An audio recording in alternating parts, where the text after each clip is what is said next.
Bom, pessoal, bom dia. Então, agora a gente vai dar andamento então na videoaulas N2A1 sobre tipos e expressões aritméticas. Então, a gente vai trabalhar agora com um exercício, certo? Que é esse que está aparecendo aqui no nosso vídeo, certo? Onde o objetivo desse exercício é a gente fazer um algoritmo que vai ler um valor inteiro, certo? E vai calcular o menor número de notas necessárias para completar esse valor. Então a gente vai lembrar que as notas aqui na nossa moeda do real são 100, 50, 20, 10, 5, 2 e 1. Embora essa 1 aqui não apareça mais tanto, né? Então a gente está assumindo que ela é uma moeda. Embora lá no início da moeda do real a gente tinha a nota de 1 real, né?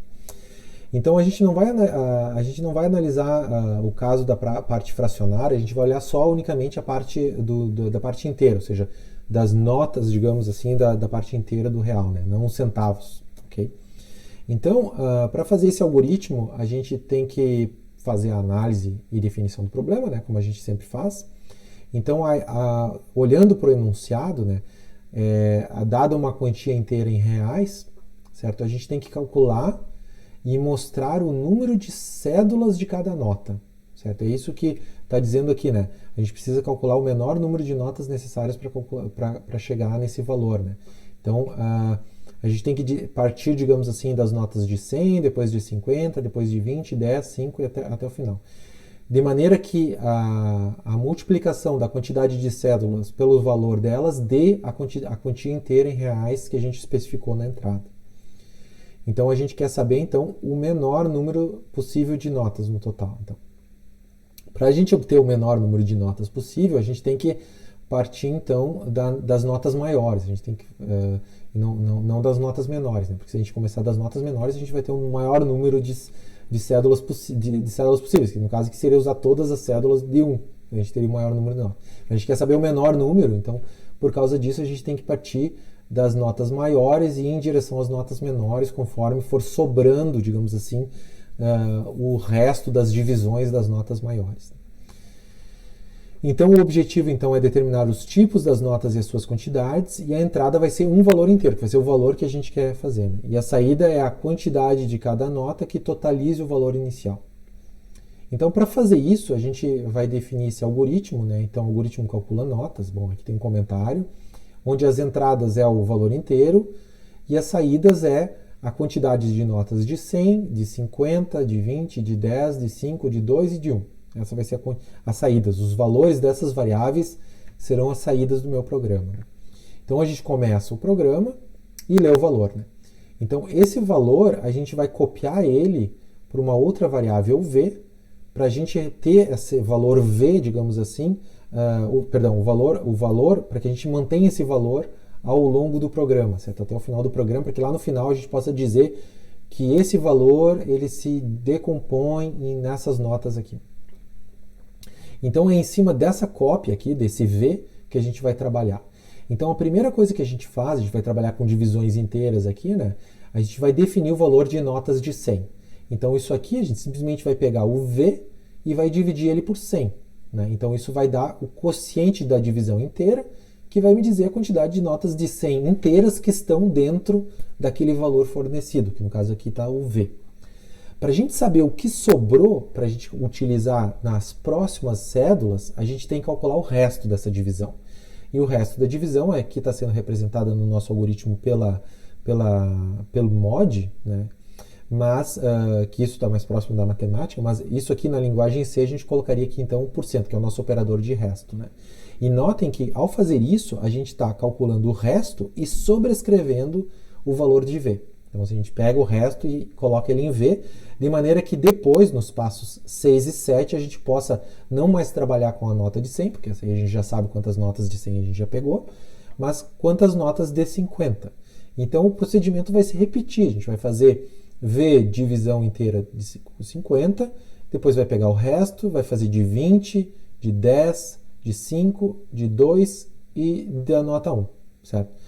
Então, e aí depois no passo 16 a gente vai imprimir as notas calculadas. Então a gente vai fazendo de maneira igual, e notem que quando a gente chegou num valor bem pequeno, certo? Menor do que 5, certo? A gente vai ter então em V um valor menor do que 5.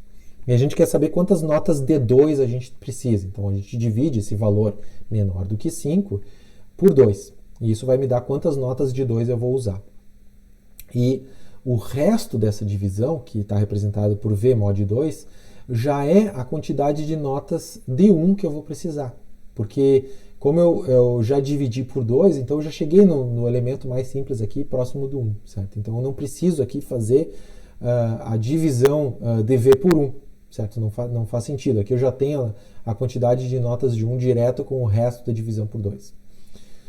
Bom, então, dado esse algoritmo e essa forma de se trabalhar, então a gente parte para a implementação desse algoritmo, né? Então eu vou partir agora para o nosso para o nosso código aqui, como vocês estão vendo. Então, eu tenho aqui no início o meu valor e o meu V, como tinha ali no nosso algoritmo, e eu tenho as minhas diferentes notas aqui, notas de 100, 50, 20 e assim por diante. Informo o valor, eu copio esse valor para V, e aí depois eu tenho as combinações. O resultado da divisão inteira por 100, e depois o resto da divisão inteira por 100, para eu ter o valor que vai ser utilizado na próxima divisão inteira. E eu vou fazendo isso até chegar lá no meu n igual a 1. Então essa parte aqui é a tradução praticamente direta do meu algoritmo. E depois, na hora de decompor aquele valor inicial que foi guardado na variável valor, eu imprimo então os valores, o valor que foi lido, né? E aí depois a quantidade de notas de 100, de 50, de 20 até a nota de 1. Então, fazendo a execução desse exemplo de notas aqui, então perceba aqui a gente tem, além daquela questão dos bots, do transatlântico que a gente havia visto lá no vídeo anterior, a gente também tem aqui uma outra utilidade para o uso do porcento. Então, eu vou compilar o programa e ao executar o programa ele vai me pedir um valor inteiro, vamos botar aqui 1.299, que esse é o meu valor inteiro, e aí ele me diz agora então qual que é a decomposição. Então, para eu chegar nesse valor inteiro, em termos de cédula, né, notem que eu estou usando um valor redondo aqui de reais, eu preciso de 12 notas de 100, uma de 50, duas de 20, 10 de 0, 5 de 1. Então notem como é simples usar o operador porcento para uma coisa que é bastante útil. Então esse tipo de coisa aqui, não sei se vocês já perceberam, existe em alguns mercados, existe a forma de calcular o troco, né? Em geral, assim, a pessoa que está operando ali o caixa, né? Vamos supor que alguém pague em dinheiro, né?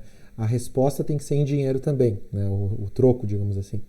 Então, o próprio programa de computador, ele pode mostrar para a pessoa que está operando o caixa ali, qual que é a quantidade de notas que ela tem que pegar do caixa dela para fornecer para a pessoa, sem precisar pensar, entendeu? Em qual que deve ser a forma do troco, né? Então, e o programa ele pode ser tão sofisticado que se tiver um rastreamento da quantidade de notas que tem ali no nosso caixa, esse programa poderia levar isso em conta, né? Então, por exemplo, se não tem mais notas de 100, daí usar notas de 50, a partir de notas de 50, por exemplo.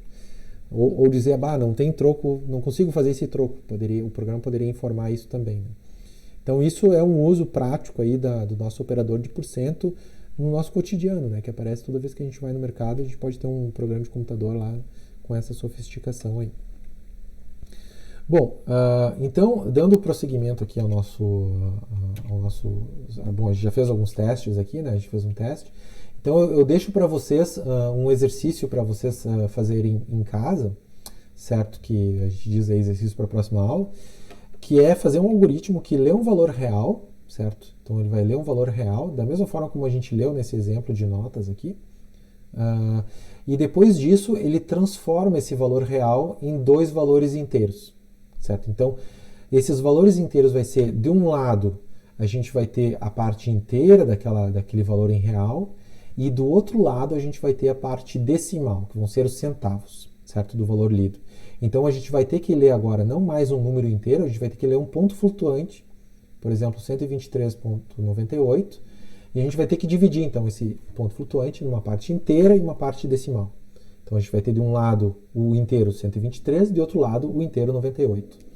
E aí depois, além de calcular o menor número de notas, que isso a gente já fez, a gente também tem que calcular o menor número de moedas para completar aquele valor, aqui no caso do nosso exemplo, 98. Então, para calcular o troco, vamos supor assim, né, até com os centavos. Então, lembrando que as notas correntes do real são essas aqui e as moedas são essas aqui. Então, 50, 25, 10, 5 e 1. Certo? Então, aqui a gente poderia, na realidade, até trabalhar... a gente usa esse 1 aqui, embora esse 1 seja moeda hoje em dia, né?